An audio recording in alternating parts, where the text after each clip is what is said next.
The Accidental Entrepreneur is brought to you with the help of our sponsor, AWeber, the world's leading small business email marketing and automation service provider. Since 1998, AWeber has helped more than 1 million small businesses and entrepreneurs through its suite of web-based email marketing, automation tools, and education. AWeber, the best option when it comes to marketing your business. The podcast is also brought to you by the Alternative Board. Since 1989, the Alternative Board, or TAB, has been one of the leading peer advisory and business coaching organizations for independent business owners and CEOs across the world.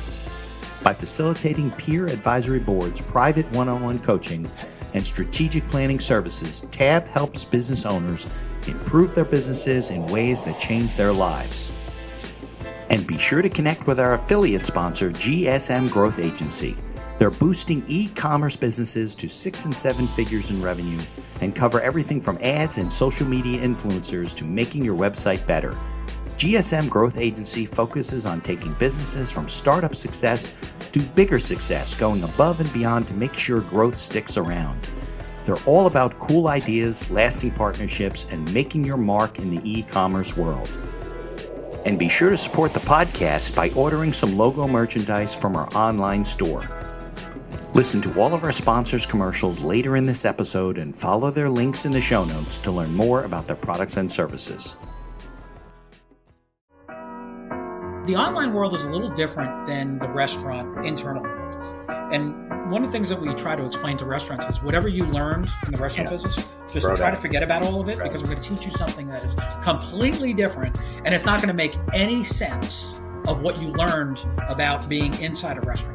Right. So a couple of things that happen here is that online, the only comparison you have to whether or not something is quality or not is price. That's for the consumer. All right. Welcome, everyone, back to another episode of the podcast. I'm Mitch Beinhaker, your host. Got another great guest. You can talk to Kirk in a minute. He's got a really cool kind of restaurant concept, virtual. It's really neat. We're going to talk about it. It's nice to connect with him.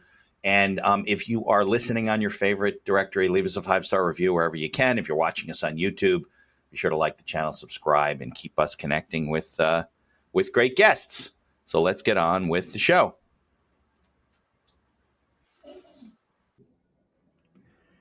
The information provided in these episodes is for entertainment purposes only. It is not a guarantee of success or to be construed as advice of any kind. You should always seek advice from local licensed professionals before making any decisions. The dictionary defines an entrepreneur as a person who organizes and manages any enterprise, especially a business, usually with considerable initiative and risk. People often start a business without much choice, perhaps due to a job loss or just being dissatisfied at work, and they come up with an idea they just know can be successful. They become entrepreneurs by accident. That is to say, their success or failure happens by accident, not with intention. My name is Mitch Beinhaker. I'm a corporate attorney and a business advisor. You're listening to The Accidental Entrepreneur, my podcast about how to achieve success on purpose, not by accident. Join me along with our monthly guests, where we share our knowledge and help you get a hold of your business. And now on to today's episode.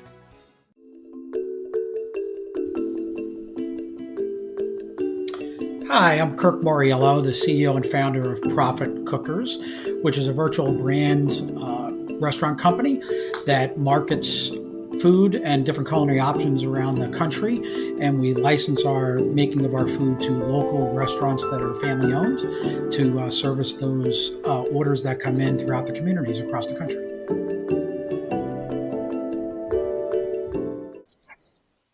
All right, Kirk, welcome to the show. Appreciate you coming on a Friday morning. Thanks, Mitch. Where are you located, by the way? I forgot to ask you. I'm actually in the Fort Myers, Naples, Florida area.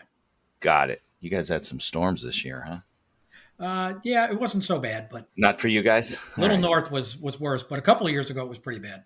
Yeah, right. That's true. Is what's the weather like today? It's freezing here. It's a little cool today, but it's still 70 and sunny is. I was going to say that's relative. Great. Yeah, well, break out your fur coats, right? The people down there are crazy. All right, so I appreciate coming on. Why don't we start, because we're going to talk about Profit Cooker, right? Profit Cookers and yes, your whole virtual business. But why don't we go back and talk about your background in business and, working and how you got started, and I don't know, share the whole story. And then second half, we'll do all about profit cookers and what you're learning and do's and don'ts, stuff like that. So I grew up in Staten Island, New York. Okay. As a son of a New York City detective. Went to college at Pace University in New York City and the Westchester campus. White Plains, right? Actually Pleasantville. Campus. Yeah, well, it's right in that area. Then moved to Chicago after I graduated for love. Okay. And got my first job in the electrical distribution business in Chicago. Stayed in that industry for about 17 years. Okay. Exited that industry to go into the food industry for a friend of mine that owned a chain of restaurants in the Chicagoland area called Aurelio's Pizza. Okay. Eventually becoming the COO of that company a couple of years later, and then left there to become the COO of a chain of breakfast lunch concepts that were owned by the Portillo Group out of Chicago, which is a big. Portillo's is now they're on the New York Stock Exchange, but they had a breakfast concept and we bought them out and then grew that. And I left there, started my own restaurant called Crave in a small town in Illinois. Okay. It wasn't going great. It was just too much of a Chicago. It was a Chicago suburb, right? Yeah, Chicago suburb. Yeah. But that's where I learned how to do virtual brands. I had a friend of mine who was with a company that was kind of creating this idea of a virtual brand back in 2019. And I became their first licensee, my restaurant. And I learned how to, I learned what they were doing and how they marketed through Uber, DoorDash, and Grubhub. And then we would make their food and the drivers would pick it up. And I said, oh, this is interesting. We can make this into a business model. Yeah. So I decided but it wasn't a franchise. It was a licensing arrangement? It was licensing. Yeah, not a franchise. So a little bit different. The franchising is a little bit different in that everything has to be done exactly the same everywhere. Of course. It's also more licensing, more filing, more complicated for the franchisor. Right? Much more complicated. Yeah. By licensing it, it also gave the restaurant owners more autonomy.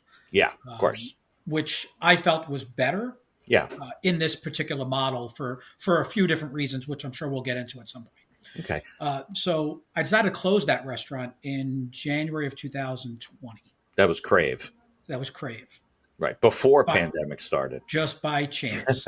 You talk about the accidental entrepreneur. Right. Talk about timing. It doesn't get any more accidental than that. Yeah, exactly. Right? Now, can I go back for a second though before we get into Crave? So you were in, what was it, electrical supply business, where you were supplying electricians with stuff, right? Because it was. Yeah, actually, I was in the utility side, so we were supplying utility companies. Utility companies, okay. And then you had no restaurant experience whatsoever. Zero. So your friend thought it was a great idea for you to come and join his company to what? To be their in-house electrician? What were we going to do? No, I actually became their director of franchising to start. Okay, which you had no experience in either, or did you? No experience in it at all. Okay, were you ever in sales? You were in sales. I was in sales. Okay, so you were. So I had the sales side of it. Got it. And honestly, when I started looking at the business model and understanding it, what my role with the electrical distribution side was, I grew out of the sales side of it into more of the management side and understanding the profitability and P&Ls. And so they would bring me in and move me around the country to different accounts to help make them more profitable for the company. That's on the utility side. Yes. I mean, on the electrical side. Okay. Yeah, and that's what I got brought in to do. So when I moved over to Aurelio's Pizza, I really took that same mindset because we had all these franchisees. Right.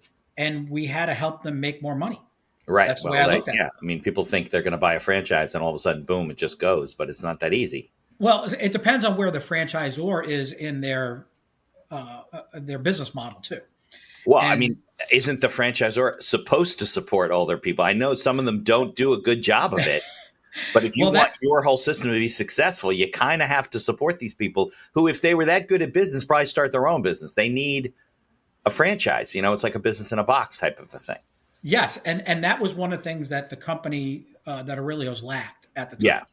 Yeah. They were a family-run franchise that was 50 years old, and they had 45 restaurants.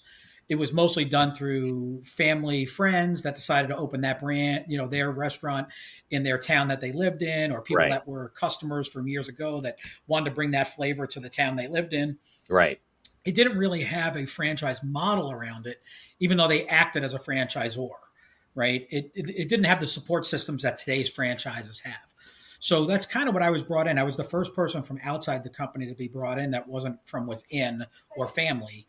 And so I had a different perspective on how to do some things. And so they didn't have the kind of controls that you wanted in terms of that you have with a franchise, right? I mean, because there weren't very many controls. Yeah, might as well have been a license agreement, right? I mean, when I came into the company, we didn't even have we couldn't even scan a document. What? Yeah. We collected royalties by check. Yeah. But how did you even know if they were correct? We didn't. You did. They filled out a sworn affidavit saying this is what it was. Right. Yeah. So you had no way to monitor this stuff. They would mail you a check. Yeah. So it was basically really a licensing arrangement under a franchise model. That's basically what it was. It wasn't. Yeah. So I brought all the franchise ideas around. So what we did is I went and, got educated. I went to a lot of conferences, learned what some of the other companies were doing. And then within a year, we were probably the leanest franchisor in the business when it came to, we did about 60 million in sales. Okay. And we had 5 corporate employees. Wow. Yeah. And when I would go to the conferences, they were like, that's impossible to do. Right. And I'm like, well, we did it. And if you'd like to come to my office, I'll show you. Right. Yeah, exactly. And we did that through a lot of outsourcing technology. We put in new technologies. Of course, they had no technology, right? Everybody had the same POS system now. Yeah. All the reporting was done electronically, paid every week. We were getting paid monthly, always a month behind. Yeah. Now we're getting paid every week after the week ended. Automatically, right? Yeah. Automatically. And actually what ended up happening is it made the franchisees better.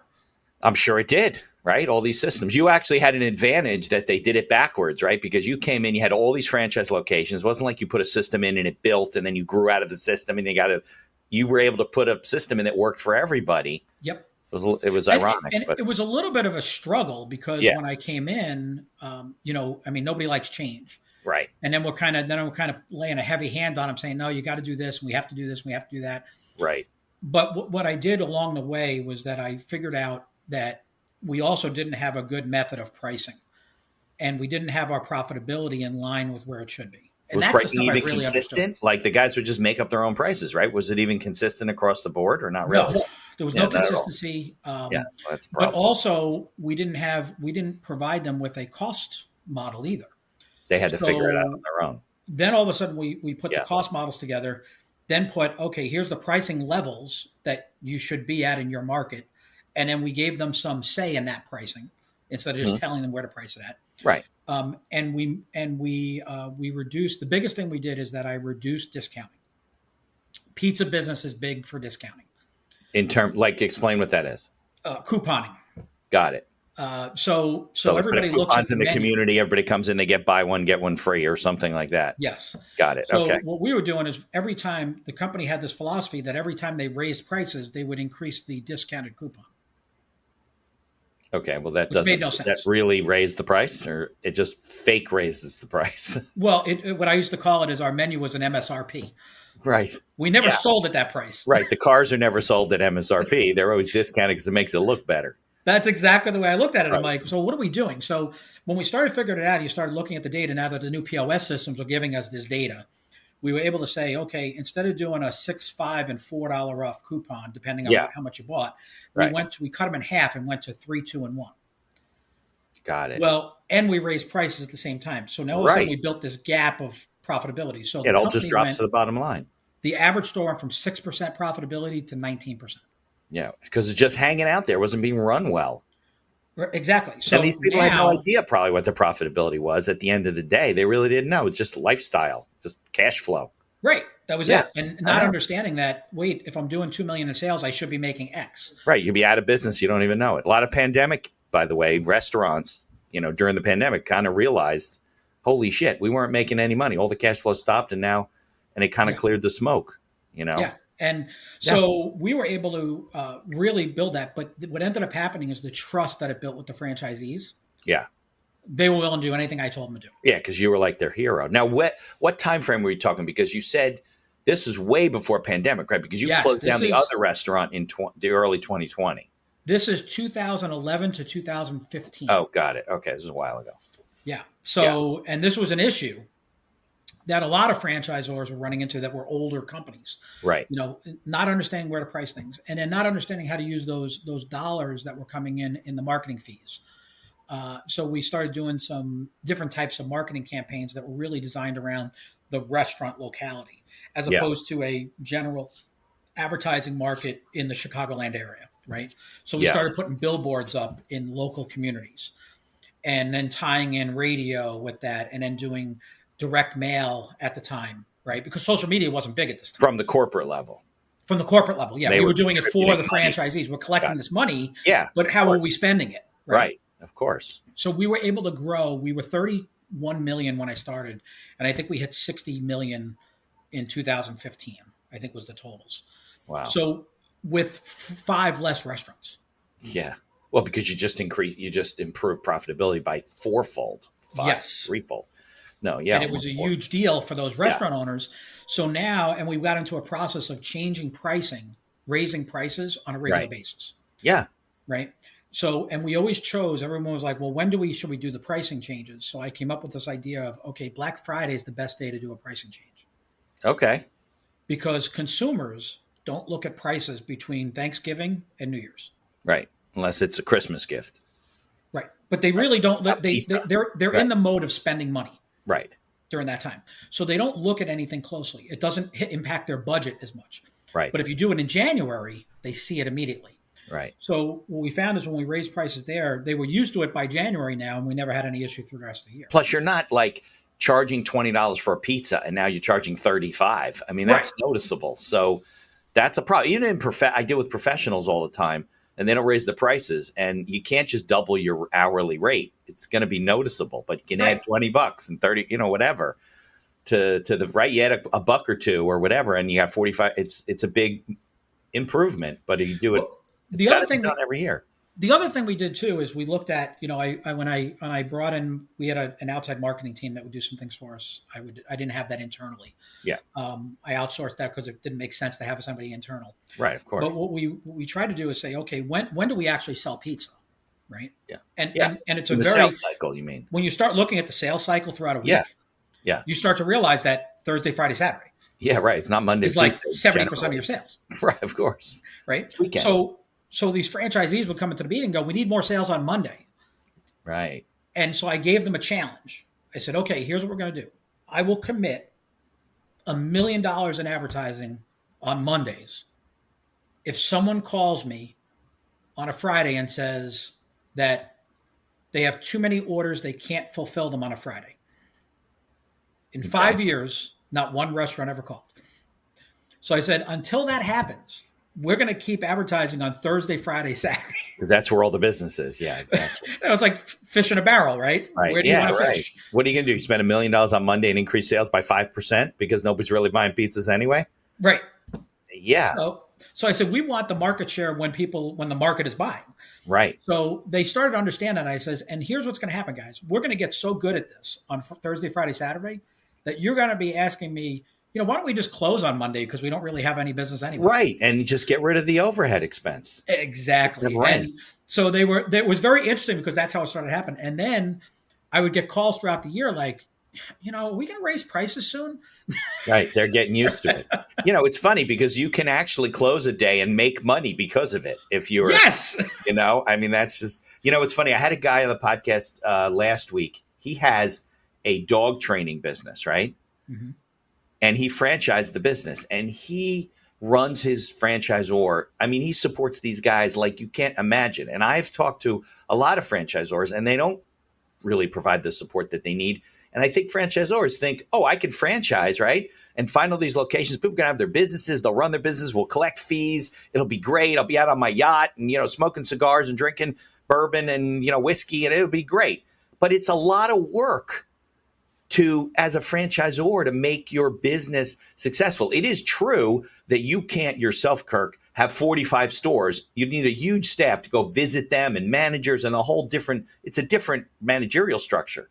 So you don't have to do that. But on the franchisor side, if you want to be successful, you have to, really, really, really work hard to put these systems in place and get the, buy-in of all the franchisees. And you did that. Obviously, they got lucky bringing you on or whatever. It was just the systems and the processes were the most important thing at the franchisor level. Right. Sure. Right? And not everybody's going to like what you put in place. Right. But you have to have the guts to say, this is going to be better for everybody in the end, and this is why. And what I found is that when you explained the reasoning behind the choice, the franchisees got behind you. Plus, also, they start seeing results, and it builds their trust in what you bring to them. And not everything is successful. No, but they trust to the degree that you hoped it would be. Of course. But you had to get a semblance of order, especially if you our biggest problem is we had a lot of single owner franchises. Yeah. Well, why didn't we have multiple owner franchises? Right. Well, because they couldn't make enough money at it. That was the problem. But the funny thing is the multiple owner franchises make more money, right? Because it's like ice cream franchises are common like this. You might make $20,000, $30,000, $40,000 at a little location, but if you had 10 of them, now you're making some money. But it's a bigger lift, Yes. Yeah. So my thing was, okay, let's get everybody to where the profitability should be. And the other thing was, remember, I'm trying to sell more franchises. Right. Very difficult to sell a franchise when you don't have. We had no item 19. Right. You had no analytics. Right. We had no item 19. They sold franchises without an item 19. That's funny. So the product was that good. Yeah. That people believed they could make money at it, even though we didn't tell them they could make money at it. Right. So once I did the item 19s, once I had the data coming in, the item 19s, it was looking good. Yeah. And that's when everything started to fall apart at the corporate level. Interesting. That's when the family got cold feet. Really? This was just too much for them, huh? They wanted to grow, right, in theory. Right. But when they saw the reality of it, they were like, oh, we're losing control. And they didn't understand that they weren't losing control. They were actually gaining control because they had the controls in place to add 100 restaurants, and you had controls. I mean, that was it. You had readied them for scale. Yes. You can't just do it without the systems in place, but it's not so painful if you're ready to do it. You plug these people in, you just have more data, more analytics, more cash flow. I guess you'd have maybe a little bit more staff, but not much. We wouldn't have had to add any, maybe quality control people. Yeah. That's about it. And we had, I'd put some systems. We used a Fran Connect system for quality control programming. Yeah. And that made a difference. Yeah. Now, here's an interesting story for you. Okay. You run into quality control. Great part in franchising, right? So we're trying to figure out, why are we getting calls at the corporate office that things are different at the stores? Like different, like the pizza tastes different, or the menus are different? Pizza tastes different. Cheese sticks taste. Okay. We own the commissary. Yeah. Oh, well, the restaurants are only getting the food we sent to them. I see. Okay. So I'm like, how is this happening? Well, we realized that I sent my team out there. Yeah. And we used this Fran Connect system. So they took pictures of all the food at every restaurant. They had the restaurant make the food, took a picture of it, just the way they did. We didn't tell them how to do anything. Right. We had no standards, basically, for how things should be really done at the plating level. There weren't recipes? There were recipes. There were things everybody followed. Yeah. But there were a few little nuances that made things different. So over the years, we had a salad, a basic salad, right? Just a garden salad. Right, okay. That came with lettuce, croutons, red peppers, and dressing. Okay. There were 18 versions of that. Oh, what? How could there be 18 versions if this is the salad? Because over the years, changed, right? This franchise thought, well, there should be tomatoes on that. Right. There should be this on that. Everybody started doing something different. So what we found is that people eat with their eyes. Yeah. So when you had 18 different versions of something in visual, sometimes it was the checkered paper versus white paper. The plate was oval compared to round. Oh. The bowl was white compared to an ivory. None of that stuff was consistent. Made them feel like it wasn't. So if you ate in one restaurant, went to another, you might think it's different. Right. Because it didn't look exactly the same. Right. And when it's a franchise, you expect it to be the same. Yes. Yeah. So we started doing that, and we reduced 99% of the complaints by going to a standard. Now, what we did is we changed some of the standards. So the owners, we got them all together and says, okay, listen, we have all these versions. And I put them all up there on the screen. They're like, holy cow. I said, yeah, there's a problem, right? We're a franchise. We're supposed to do everything the same. Right. So let's come up with a standard. You guys have a say in this. should we have tomatoes on it? How many people want tomatoes on it? We do. Okay. Right. And we made up this salad to make it look a certain way. All of a sudden, everything starts to look the same. There's never an issue. Nobody's calling. Right. Of course. Same thing with pizza. We use these trays, these wire racks to put the pizza on, and then it goes on the round metal pan. So the pizza doesn't sit on the pan; it sits up a little bit to keep it crispy. Yeah. Well, you got to put them on the right sizes. There were screens that were made for certain sizes. Every size pizza fits on it a certain way, so the pizza looked. Well, they weren't putting them on the right sizes. They were just grabbing whatever one they could. Right. And by doing that, it made the pizza look different. It made it look smaller. If you put it on a big screen and it's a smaller pizza, it makes the pizza look tiny. Right. So all these visual things that were happening. Think about that stuff. Yeah. Even though, and then all that went away. Once the visual became exactly the same everywhere, we didn't have any issues. Now, was it that there were operational manuals and guides, but they weren't detailed enough? Was that? Yes, they weren't detailed enough. We whoever wrote them just assumed. Here's the recipe. Always the worst thing you do. Here's the recipe, and whatever. It doesn't matter what plate it's on. It's a medium pizza. Why wouldn't they put it on the medium? Right. Exactly. Grill. I mean, but if you don't tell them, you have to spell everything out. Like you have to keep it simple, stupid. Of course. And so when we fixed all those things and we got everybody, in the same direction on that changed a lot of things for us. The sales went up. Of course. Every time we seemed to raise prices, customer satisfaction goes up. Customer satisfaction was way up. The following, we improved the books with photos so that when you went through a training, it gave photos of everything, so it was what easy. It's supposed to look like, right? Yeah, yeah. And so we basically retooled that franchise operations, right? Overall, and that's kind of where my strength really was in the operations type of stuff. Yeah, I mean, you must have learned a ton coming into that environment that you were able to fix and solve these problems and see how it was done in, somewhat effectively, but not really well. And I guess that's what kind of you said, well, you know what? I can open my own restaurant because it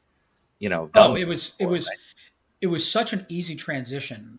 And so I had never been in the breakfast business before. Right.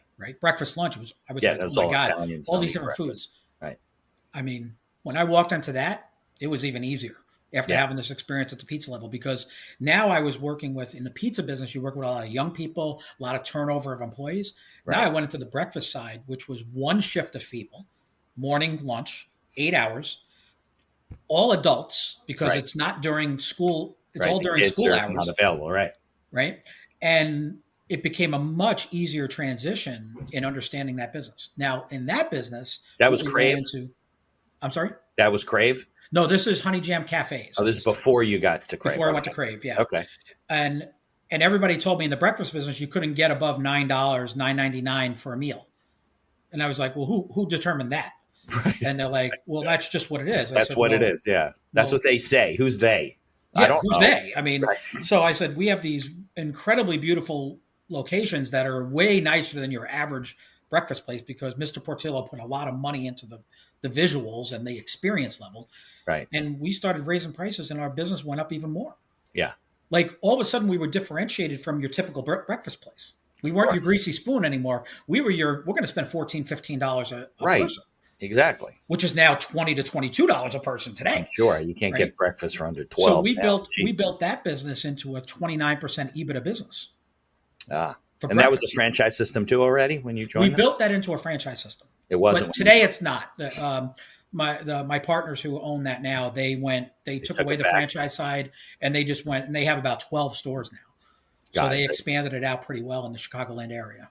Got it. They've done a really good job with it. What do? You buy out the franchisees at that point? Is that how that? There was only one franchisee at the time. We had just started it. So they bought him out and they made it a corporate store.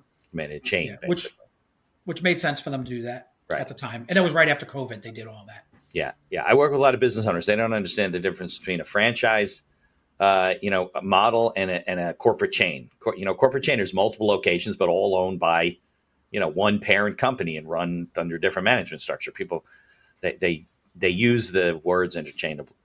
Yeah, I know.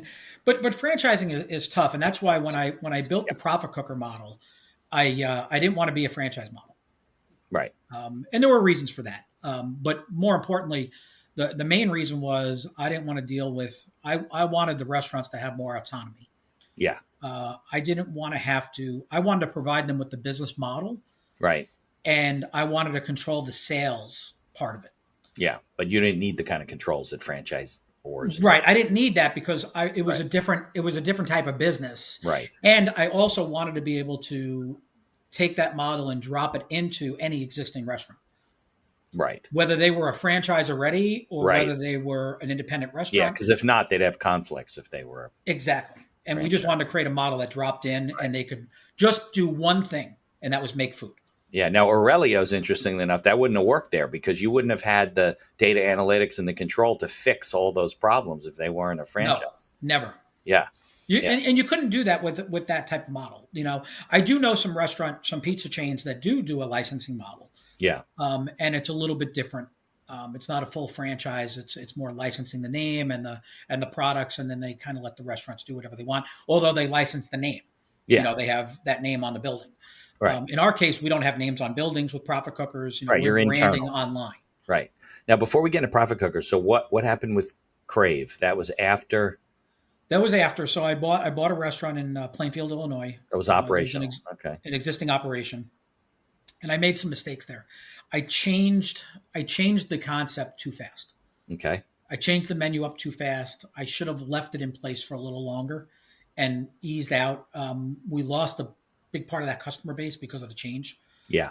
And we couldn't gain it back fast enough. Got it. Because it's what they're used to. People are used to certain things. They like to go certain places. They're creatures. And in hindsight, that was probably the biggest mistake. Right. That was made along that route. But it also helped me learn how to do virtual brands online.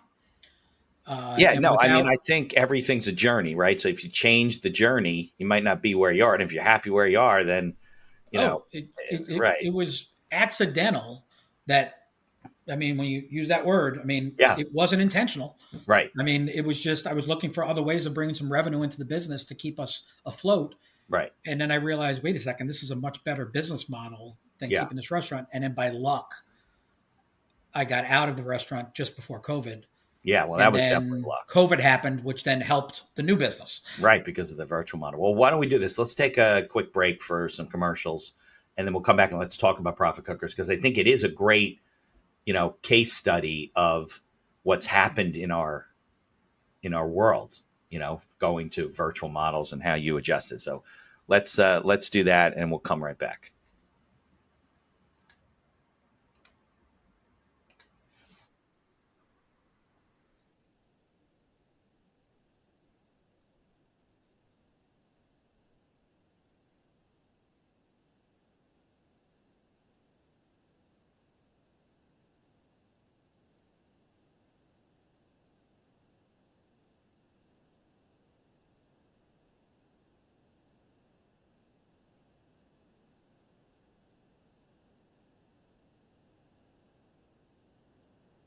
Here's a word from our sponsors.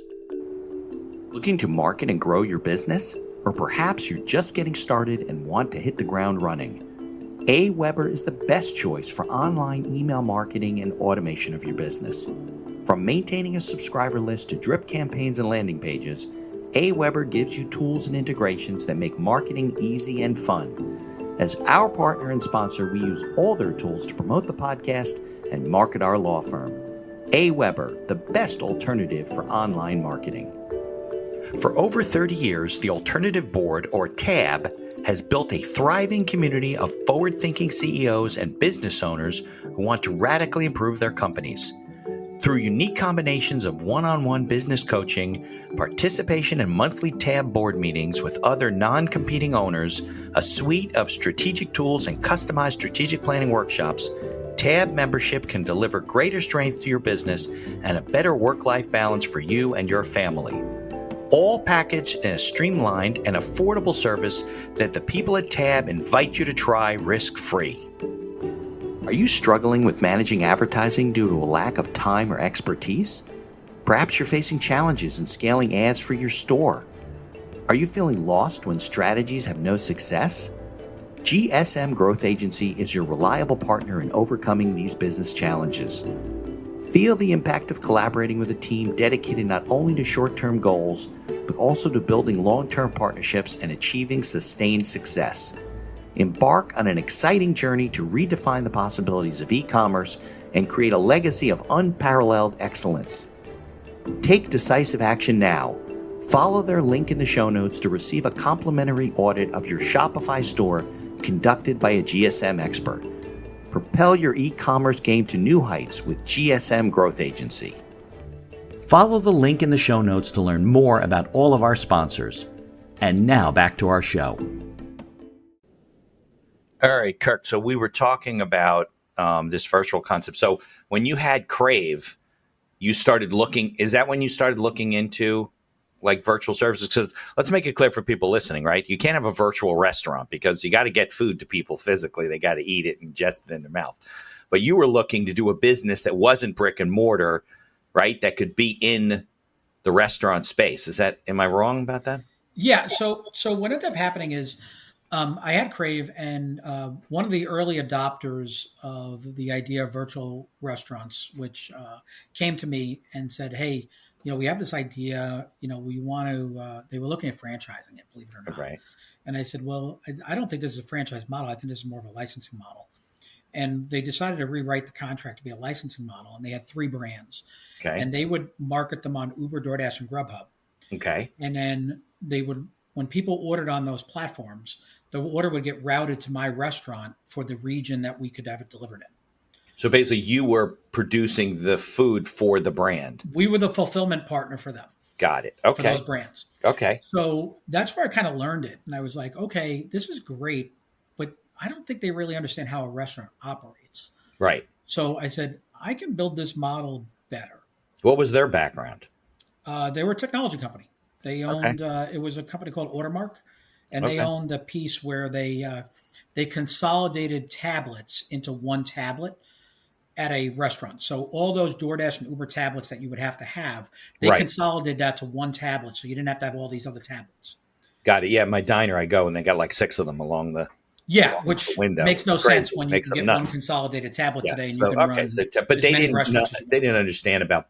I mean, did they understand about building a brand? Forget about the restaurant side, cooking and doing. No, they didn't even understand that. No, they didn't understand how to build a brand.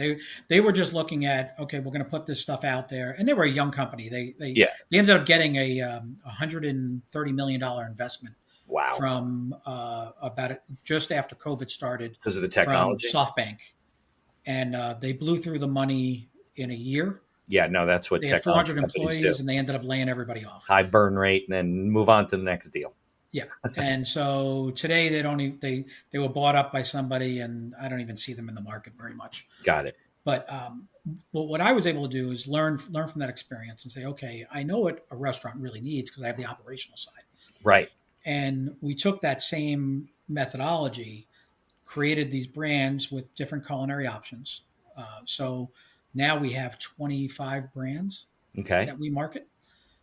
And when we license those brands to the local restaurants, and we drive the sales to those stores, and the stores get to fulfill the orders. Now, is this a separate business for the restaurant? Yes. They're not offering, like, putting those brands in their restaurant where you go and sit down and order, right? It's all behind the scenes. You might not even know where the food's coming from when it gets delivered to your house, right? Exactly.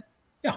Okay. Yeah. So what you see is when you go online, you'll see Pancake Paradise, for instance. That's our brand. Okay. And there'll be 9 different pancake options. Okay. Now, that'll get routed to a restaurant. Now, that restaurant might already make pancakes. Okay. It doesn't matter, right? But they may only make 4 different types of pancakes. Okay. Ours is 9 different types of pancakes, which are the same ingredients they already have in the restaurant. Right. But the restaurant can't put 9 on their menu because their menu would end up being 8 pages long. Right, of course. Right. So and they don't want give them this. Now there's another area that a person can order online, specifically pancakes that'll come from that restaurant, which they don't really care where it comes from as long as it's a commercial kitchen. Right. It's being delivered. They're not going to the restaurant anyway. Right. But the restaurant's doing this really because they probably have capacity, right? Yes. And they're not filling all of their time. They're not using all their time up. They can still produce more food.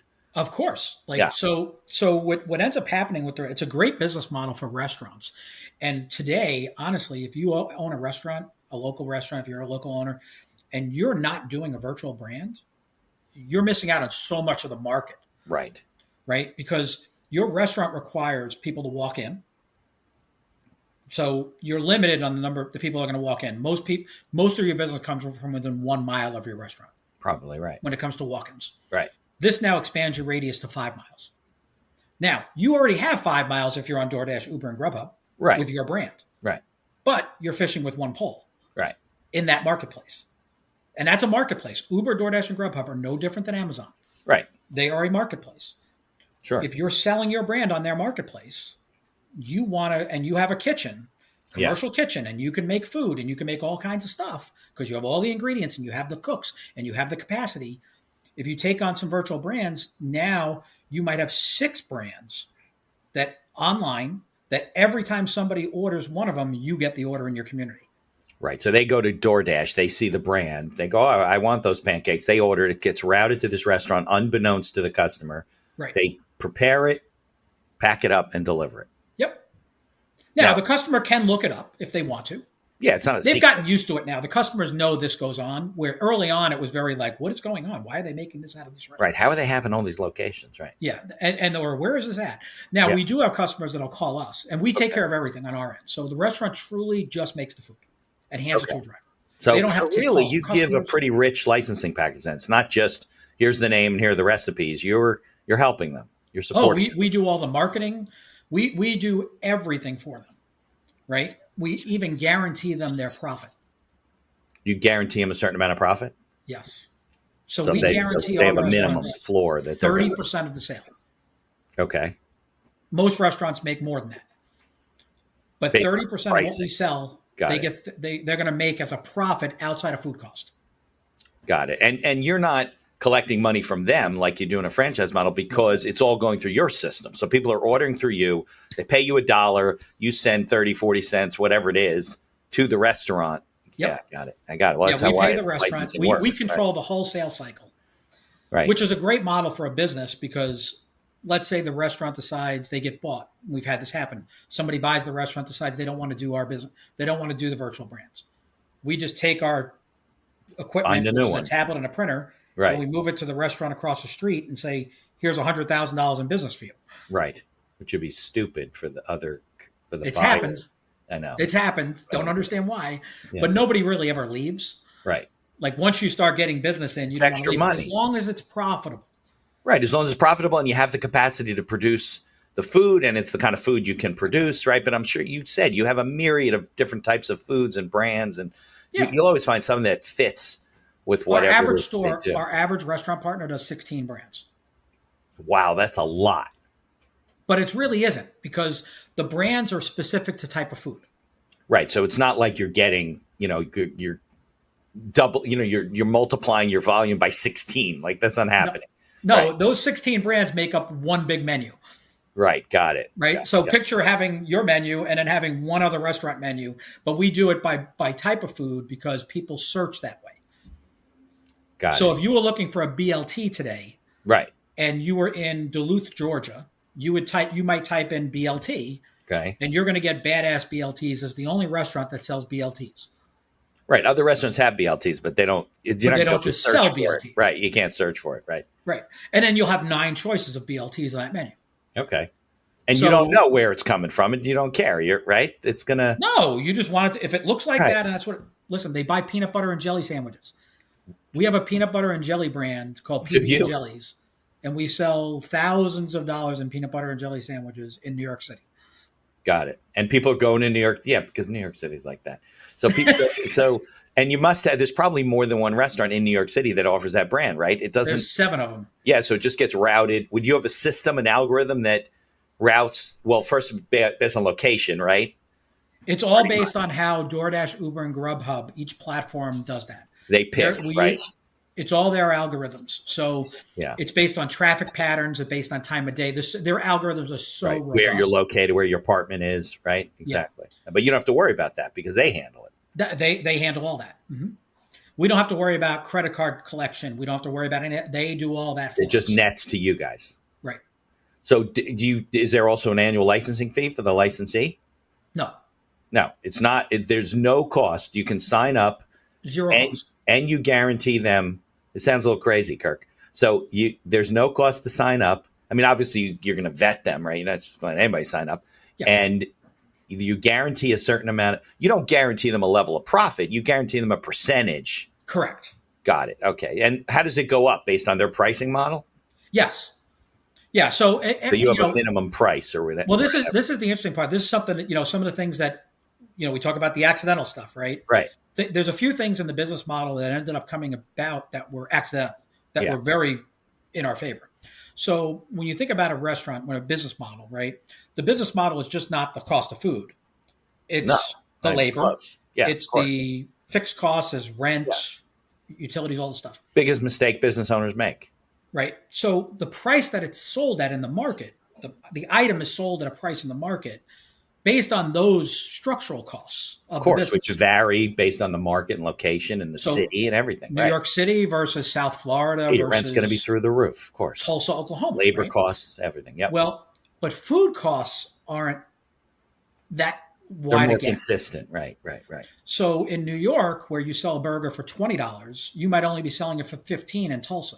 Right. Well, when it comes to incremental sales, the profit margin is much higher in New York based on food cost as opposed to the food cost because you can only sell it at a certain level in Tulsa. Right. Because in New York, that price that they're selling at takes into account all those other costs in that business. Right. Yeah. But we don't have to take that into account because that's already there. So in New York, the restaurants make 40% or more. Right. Because they're not really increasing their fixed costs. Right. Just cost of goods sold. That's it. Based on the products. And you're not going and the cost of goods sold aren't much different. Right. In Tulsa versus New York, but the sell price is much different. Right. Now that makes sense. So they're selling at their local market rate and it's all profit because, maybe they got to add one or two people, right, to cook if the volume goes up that much. But still. Yeah, if it goes up that much. But that's all based on the volume, right? So you don't mind putting somebody else in when the volume's there. But the reality is this. Most restaurants, so what our goal for the restaurants is to get them 3 orders an hour of their operation. Okay? Our average order is $32. So if we can add about $100 an hour in sales. You said 3 orders per hour that they're open, not 24 hours a day. Correct. Okay, so let's say they're open for a 12-hour shift or something. Right. So 36 orders a day. Okay. Is what we're asking them to do. Now, 36 orders would be about $1,100 in sales a day. At a guaranteed 30% profit. That's how you do it? That's the guarantees based on an average cost of whatever? Yeah, it's going to be an average cost. So they're guaranteed to 30%, right? Most of them, but I always make sure they make more because we watch food costs. So we know where to price our model. And it's not like a menu on paper where you have to pay to have it redone and all this. Right. We make the change like that. Right, because it's virtual. It's digital. Yeah. And we're actually looking at doing some dynamic pricing coming down the road here. In other words, we know they're busy on Friday, Saturday, Sundays. Right. Well, let's have a different menu price on those days. Like Uber, surge pricing. Yeah. Yeah, right. Why shouldn't we make 50 cents more? Demand is up. And, I guess that could cut both ways, right? So if that gets out there in the press and people are like, oh my God, these brands, they charge you more on a Friday night. I don't know. I got to think twice about that. I don't know. It's one of those things like you just kind of look at it and say, are you busy or is it worth it? Right. But we're gonna look at see if that even makes any difference in the sales. Will orders slow down? Will they pick up? The online world is a little different than the restaurant internal world. And one of the things that we try to explain to restaurants is whatever you learned in the restaurant business, just try to forget about all of it because I'm going to teach you something that is completely different and it's not going to make any sense of what you learned about being inside a restaurant. Right. So a couple of things that happen here is that online, the only comparison you have to whether or not something is quality or not is price. Right. That's for the consumer. For the consumer. The consumer only has that. There's no experience. Right. There's not like you walk into the restaurant and it's a beautiful restaurant and you expect to pay more because the chandeliers are nice or this or that, right? There's none of that online. So the only thing that differentiates you is the price. Right. So it's kind of like going into Las Vegas, right? And you can go to a buffet. And you can go to the buffet at Golden Nugget and you're going to pay $40. And you go to Bellagio and you're going to pay $150. Right. The food is probably all the same. Right, but you expect it and perceive it to be better because you're paying $150. And probably the visual Right, probably a little bit is better. probably better. The experience of the room and the chandeliers and all Right, that other stuff. they got more. That's what they're charging you for. Well, online there is none of that. So it's truly based on price. So if I charge $1 more than the guy is charging over here, and there's not much price comparison that goes on. People don't like go to one brand and then click and then look at another brand and click and look. They're looking at the photo. So you got to have good photos. Got it. Right? You want the food to look Right, very good. appealing. Right, sure. And simple foods tend to work the best. Oh, okay. So stuff that people are familiar with. Right. Online like sells. Peanut butter and jelly. Peanut butter and jelly. It's like the comfort food of Plain America. pancakes. Yeah. Plain French toast. Bacon, egg, and cheese. Yeah, they don't want the complicated, fancy schmancy stuff. Well, they're afraid they're not going to like it. Right, exactly. And if they don't like it, yeah, what do? Yeah, people don't take a risk. They can't send it back. Like at a restaurant, you go, I really don't like this. Okay, we'll make you something different. So the way I design the brands is that we design the brands to meet all the different days of the week. Yeah. And meal periods of the day that someone can order one of our brands 21 days a week. If they wanted to. There's a brand for every meal throughout the week, which was very important because when we went to the restaurants, most people order, you'll go to a restaurant maybe once a week. Well, the same thing with the person who orders online. They might order from one restaurant once a week. Right. They're not going to order the same thing every day. No one does that. I mean, maybe there are people that do that, but the far majority don't. So if today you're in the mood for a BLT, tomorrow you might be in the mood for a burger. Right. Well, we have another brand on there that's a burger. Yeah. And we have another brand on there that's, maybe you're going to order breakfast today. Right. You have a whole array of options. Right. Now, we're talking about this and you have your finger on the pulse and everything's great and you got all these great ideas. What kind of mistakes have you made along the way? Okay. So the mistakes are choosing the vetting process with restaurants. Okay, yeah. Well, because in the beginning we had to kind of try hire an employee, right? We're not generally not good at it. Yeah. Well, we had to try different restaurants. We didn't know who was going to be good, who was going to be bad. Okay. The hours of operation became something very important that we realized. Okay. You know, the stores. So the Holy Grail is a 24-hour operation. Right. Right. And probably the diner is the number one. Yeah. Your typical New York City type of diner. Yep, right. Absolutely. They can make every item. Right. They make everything fresh. They have all the ingredients. Right. They probably have 99% of the ingredients we use. Right. In their stores. And they're not even close to capacity. Right. Right. And they're open 24 hours. So yeah, but my understanding is there's not diners all over the country like there are in New Jersey, and New York, and Staten Island, right? We can go to diners all over the place over here. Right. You can't do that everywhere else, right? It's not like that everywhere. So and 24 hours isn't something that after COVID, 24-hour restaurants cut down a lot. Right. We went from about 5,600 in the country to about 3,600 24-hour diners in the country. Wow. Yeah. But there's still 3,600. Still a lot, right? That's a lot. Yeah. Still a lot. Yeah. Right. The other part was convincing the owners. Right. They probably thought, like, what the heck? This is not going to make me any money. It's new for them. This. Yeah. Doesn't make sense. Right. And why would I do this for free? Right. It doesn't cost me anything to be part of this. Right. That doesn't make sense. Right. It makes no sense. And I make money on this. Like, why would you do this for me? And I said, well, this is what we put together. We know the market. We know what this can do. We know the power of it. I mean, we have stores that do $1 million a year with us. Yeah. We have stores that do $50,000 a year with us. Right. They probably were not doing $1 million in their regular restaurant. Some of them do more. Right. In delivery virtual brands, not just ours, but there's other companies. Yeah. Okay. And I encourage my restaurant partners to look for things that complement their brand. Okay. That complement in their restaurant, right? In the kitchen. Yeah. That they already have, because they should be, I want my restaurant partners to be the strongest in their communities. Yeah, of course. The more successful they are, the better. For me. Of course. The restaurant owner doesn't compete with me. Right. I compete with the other brands in the marketplace. Right. And I know that we do it better, and I know that we have a better model for it. Right. So we're always going to outshine our competitors. Well, that's and your value. We've been consistent with that for 4 years now. Of course. That's your value. So the restaurant owners love it. Yeah. Then you had to make it an easy process. So some of the mistakes that were made is that we didn't make it easy in the beginning. So what we figured out is, okay, everything has to work seamless. And this was very important when COVID ended. Right. Nobody wants to spend time prepping items because that's time and money. And if it doesn't sell, nobody wants to have waste. So you can't have them bring in items that are not normally used in their restaurant. Got it. So Because if you have them you bring in want these a items, brand to be able to create your menu using what they already have available in the restaurant, ideally. Right. so you had to be able to customize the menu to some degree, even Okay. though it's the same brand. Right.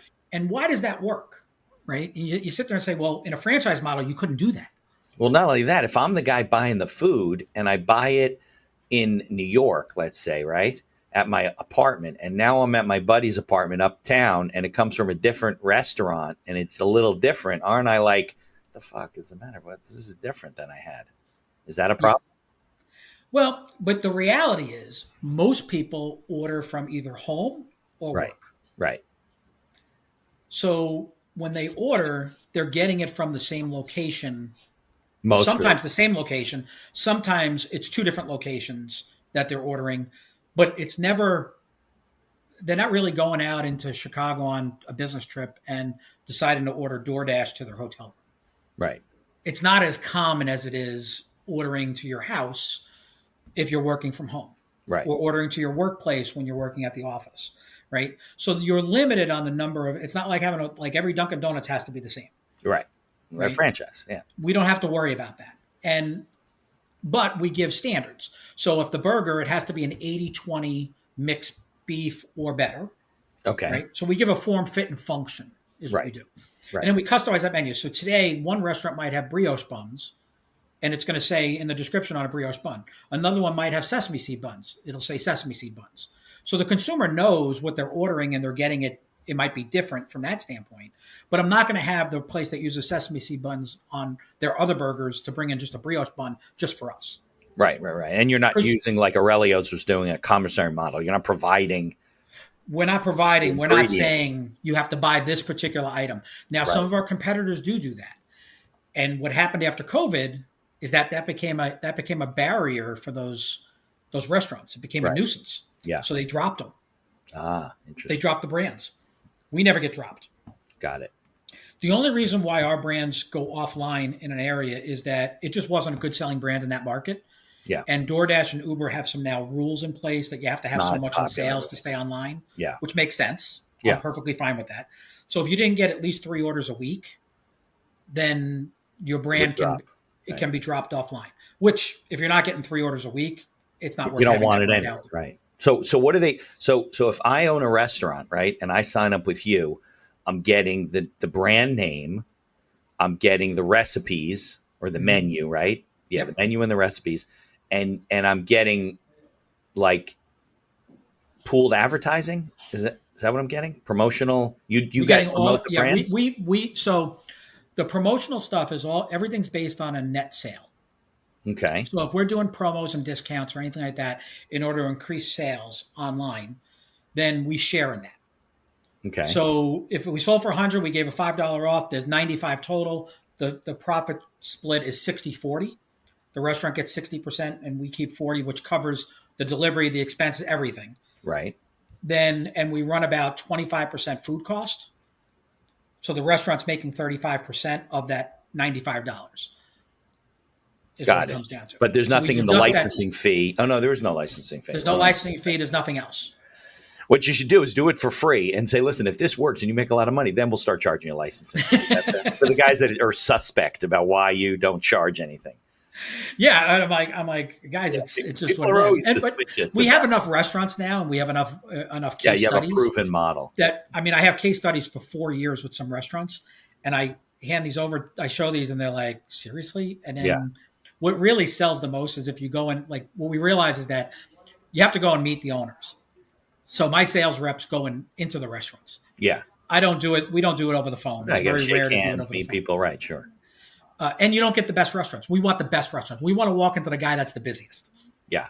Which is an oxymoron if you think about it, because you would think that the guy that has less business wants you more, but really the guy that has the best business, he has the best business for a reason. Right. And he's usually really greedy. Yeah, but does he have the capacity? Well, he's thinking, I can make the capacity. I can get this going, right? 3 orders an hour? Yeah, that's not that much. Okay, 3 orders an hour is $365,000 a year in business. Okay, well, that might mean a lot to him, might not. I have no idea. For a 10-hour-a-day store. Yeah. So at 30% profit guaranteed, that's another $120,000 in profit to a small independent restaurant. Now, how do you promote the brands? Because before I met you, I wasn't familiar with any of your brands. I'm in New Jersey. We're pretty popular. Well, right now, our brand promotion is truly through Uber, DoorDash, and Grubhub their apps. So we buy marketing spaces. So if I'm on the app looking for something, I got it. We get the best spots online. Got it. Because we buy the advertising, we pay for it, we pay for the promos, but we price everything properly so that it still keeps the margin up. Right. Right. Like even though we give a $5 discount off of something, it still keeps our margin above 30% because we sell a la carte online. So when you order a burger, you don't get a burger and fries. You just add the fries. Right. You add the fries. And it's sides. So it's a larger amount. So what we found is by giving more food, you can price better. People pay more because you gave them more value, right, in the food. So like pancakes, we sell 5 stacks of pancakes. Well, why do we sell a 5-stack compared to a 3-stack? Because a 5-stack can be sold at $13 and a 3-stack can only be sold at $8. Oh, I see what you mean. I thought you meant 5 types of pancakes. Okay, so you sell 5 pancakes in a pack. Right. Got it. That's a lot of pancakes. And the pancakes cost 8 cents. Yeah. So we put 16 cents more food cost into the box. Right. We pick up $5 to $6 in sales. Right. Sure. Huge profit margins. Of course. And people get more food and whatever. And so there's different things that we learned over time about pricing and then what people expect the value to be. And they're paying a lot of money to have food delivered to them. Right. They're willing to pay it for convenience, but if you throw in that it's a good value with it, now you keep that customer long term. All right. And we do about 34% of our customers are repeat orders, which is very high in this industry. In the same brand? In the same brand, yeah. And that's very high. The average is about 16%. Okay, great. For virtual brands. So here's a question because people are listening. They're probably hungry now. So it's short of me going to DoorDash, right, and searching for burgers or searching for pancakes. Is there somewhere that I could go and see all of your brands and say, oh, I didn't know they did, peanut butter and jelly. I can get. And then take that and do the search on DoorDash. Is there? You guys have a website, virtual brands? We have a website. Yeah, we have profitcookers.com. Okay, and you'll see that we use that really for the business to business. Right, but if somebody's wants to see, all the brands you offer. Yeah, we're working. I don't know. I wouldn't. We're working right now with DoorDash to develop our own app. Okay. That people will be able to go on and they'll see all of our brands and they can then choose the local. They can put in their address. Right. And it'll tell them what brands are sold in their community and they can order directly from that. It gets powered through DoorDash. Right. So DoorDash does the delivery and everything. Right. But you're ordering directly from us. Right. It's an interface. And we're just using DoorDash to do the delivery piece. Got it. Right. So that's coming soon. Got it. And then we're going to begin to market the brands in a bigger way. Actually, we're running a test right now in Tampa, Duluth, and New York City for a brand called Anytime Breakfast Burritos, where people can order our burritos direct. And we're running some geofencing advertising of that brand in the area. It's, so we do within a 3-mile radius of the restaurant so that the restaurant, the actual location that supplies it, so that the consumer can just go in, put in their address and click right from there to place an order. It's a little bit different than most people go through DoorDash, Uber, and Grubhub. Right. But there is a whole bunch of people that don't use those. Yeah, and you're testing to try and reach those other people. Sure, I understand that. Yeah, we're trying to drive more orders to the restaurants. I mean, that's our goal. Yeah. Well, there's another accidental thing that happened. Okay. That was really interesting. You're gonna like this one. So, one of our restaurants calls me and he says, "Holy crap!" He says, "We've been doing this for like 6 months for you guys. Do you know my inside business is almost double inside my restaurant?" And I'm like, "What?" He goes, "Yeah." He says, "I don't know if you know this." He says, "But we're not in an A location; we're in a C location." Right. They didn't have great visibility. Okay. Right? They were in a industrial park, believe it or not. Okay. That faced inward. Right. So it didn't have a lot of retail or food or whatever. Yeah. Okay. So he says they were getting 200 drivers a week coming to their restaurant to pick up our food. He says, I come in on a Saturday and there's 6 drivers that I know because I see them all the time coming in. Eating at his restaurant. With their families. Right. Exactly. And he says, and then it clicked in my head. I go, holy crap, think about it.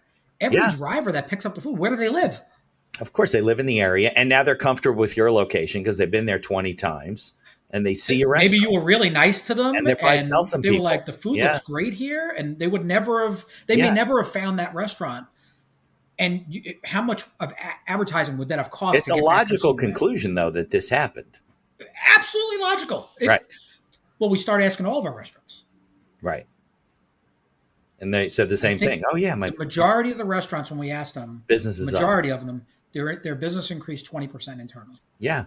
Activity leads to other activity. I don't care how it happens or what industry you're in. If you can increase your activity because you have online, whatever it is, it's going to feed into the rest of your business. I don't know what kind of Murphy's Law or rule that is, right? Like everything rises to the tide, but that's what happens. To me, I think that's the greatest story that comes out of this whole program. It's a great story. But what you've done is you've brought these people to interact with their business. And that's a good example because they're kind of off the beaten track and hidden.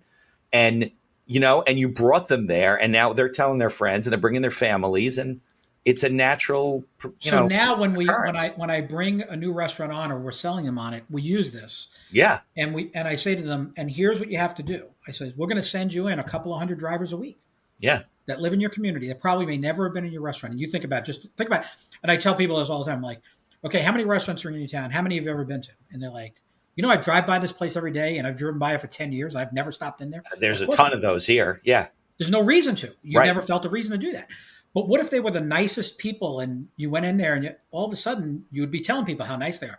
I said, so I tell all my restaurants, I'm like, listen, no matter what happens when you do this, train your staff to treat these drivers with the ultimate respect. Right. Because they don't get that other place. They need to use a bathroom. Right. Whatever you need. We're Open all your bathrooms to them. Yep. Offer them a drink. Offer them a sample of food. Yeah. How many times do you make something in the kitchen and they made it wrong? Right. Exactly. Right? Yeah. Give it to one of the drivers. Right. Because you're going to create a relationship there, and that driver, he lives in the community. Yep. Not only is he going to be happy, he's going to tell 10 more people. Of course. Because you are the anomaly in this. Right. Nobody's treating him well. Nobody's treating him like that. Right. I said, and on top of it, these are your personal drivers now. Right. This guy comes in to pick up 5 orders a day. Yeah. He's going to make sure that food gets to that customer. And don't they get to pick like orders? They're like, I'll take that one, don't they? Or they don't know that? No, they really don't know that. Yeah, okay. They really don't know that. But they'll hang around areas that are busier. Yeah. So what happens is, like, we know that on Saturday and Sunday mornings, most of our restaurants are going to be really busy with breakfast stuff being delivered. So the drivers know to hang around that area to grab orders. It's like if you want to be an Uber driver to the airport, you stay near the airport and then stop and you go. Different. Right. No different. And they grab the orders, and they know that, and they also want to work with the restaurants that are nice. They want to work with a restaurant that they know the food's going to be ready when they get there, because their time is valuable. If they have to wait 30 minutes for the food when they get there, they don't want to pick up from that restaurant. Right. No, not at all.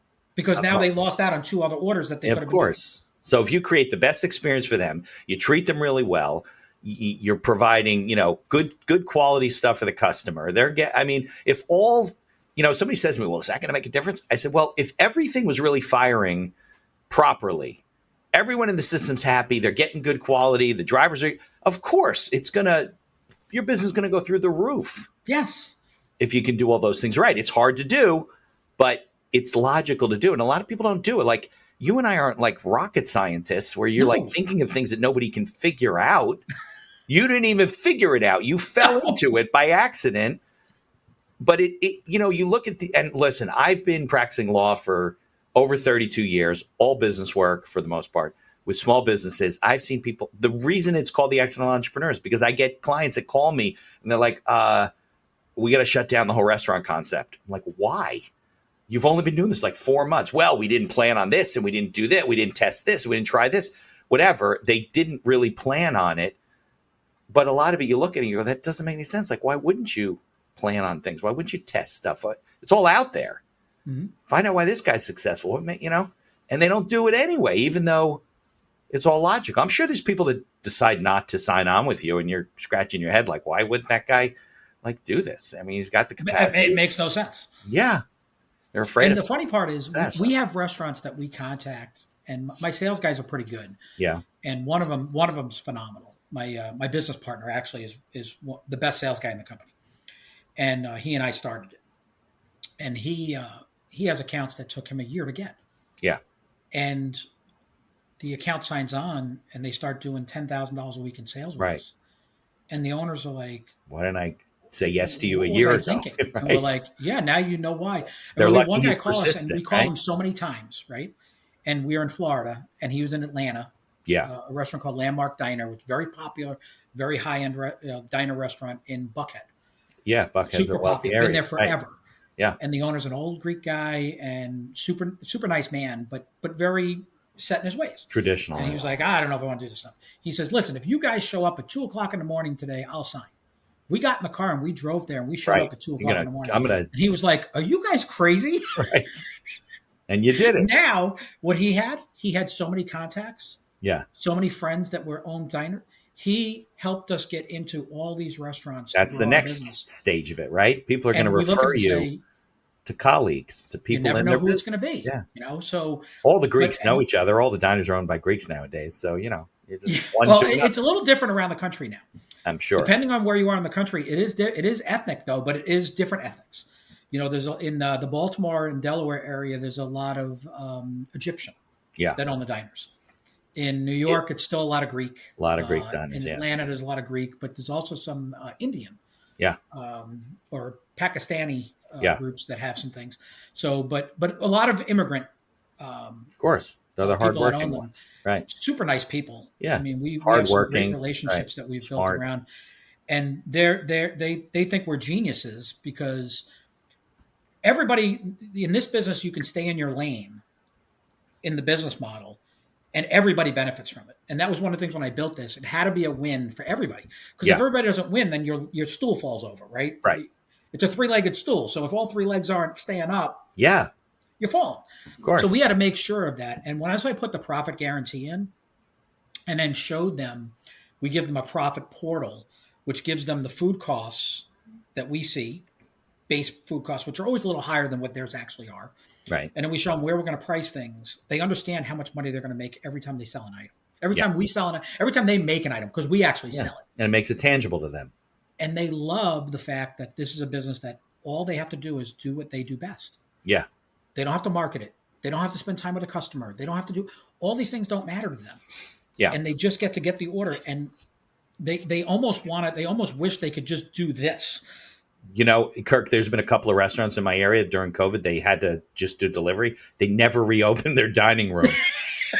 Building's still there. You can walk in there, but now there's just a counter and there's chairs and tables are pushed to the side because they realized that by cutting the staff and cutting different things, they were making more money. The restaurant wasn't making them any money. And no headache. Right. No headache. They don't, where people to deal with. Making sure your staff shows up, making sure you have you don't have a dishwasher today. You're back there washing dishes. I mean, I did it. Yeah. I know what it was like. Right. But I also understood that things had to be easy. So, right. Sure. So if there's ever anything, when I talk about the customization of the menus, if there's ever anything in our base menu that doesn't fit that operation in that kitchen, in other words, nothing should be stopping them from servicing. Right. This isn't a thing to get in the way of what they're already doing. Yes. It should complement what they're doing. Right. It can't, so if you're a breakfast place and you also make burgers, but at 8:00 in the morning, if you get a burger order, it's going to really slow down your right. Then we shouldn't be open at 8 in the morning. Right. Open at noon for that. Right. Yeah. Cause you can control the concept when it's available. Yes, we control the hours of it. Yeah. We control the concept. So it's great about if the whole something concept. happens at the store, you get a big, a big funeral party. Right. You party comes in to rent the place. Know and you turn off your online ordering until your kitchen. Right. Do not this is all complementary. Right. To your business. It's not meant to be your business. Right. The realization is everybody asks, well, how do I control that? How do I do it? No one ever turns it off. No. They don't want to give up the business. Because no matter how busy they said they were, they can always flip never that busy. Right. They're never that busy. Can never see enough customers. Well, Kirk, I can't thank you enough. You and I probably could talk for hours about this. I love your business model, but I also, for people listening, I really hope they appreciate what a kind of an operations guy you are. I mean, I probably could plug you into any kind of business and you'd figure it out because you get the whole, concept. You're like, well, we're going to build this restaurant concept. We're not going to make food. That's ridiculous. The people make the food. Let's bring it to them and give them more of what they're doing. And I mean, maybe it's lucky that you kind of fell into the whole concept, right? When you work for those guys. But I think that people that do things and are out there, like, create their own luck. I don't think it just happens, and that's what it is. So I guess it's right now the website's Profit Cookers, but I guess eventually it won't be called. The Profit Cooker name is really for the restaurant client, right? Correct. Yeah. So I guess you'll rebrand that a little bit for people that want to know about the brands, but we'll put all the links in the show notes. People should definitely tune in and go on to DoorDash and Grubhub and see what kind of brands they come up with. And, there's a lot of cool things out there. And, I'm going to do that too, because I didn't think I could get this stuff locally. This is probably one of my restaurants I eat at, and they're making the stuff out of their kitchen. I don't even know it, because they don't put signs in their restaurants. No. Maybe they should. So I don't know. All right. So, Kirk, I can't thank you enough. It's a Friday morning where I am, you too, actually. And let's stay in touch and watch you grow. And it's awesome. I think it's great. Thanks, Mitch. It was great talking to you. Let's jump to some credits and stick around. Let's see.